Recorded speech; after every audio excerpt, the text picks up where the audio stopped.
Hello viewers, this is IT System Admin and Information Technology Learning tutorial channel for you.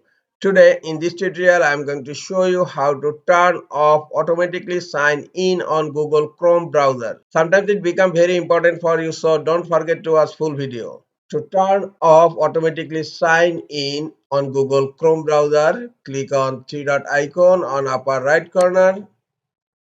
Now click on password and autofills and then click on Google Password Manager.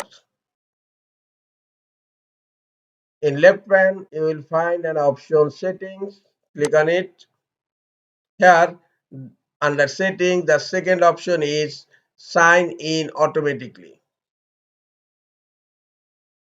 By default, it's turned on, and that's why you can access to any website without using password. Just click here to turn it off. Now, sign in automatically is turned off. This is all for today. Hope this tutorial is helpful for you. Keep watching for next tutorial. Thank you very much.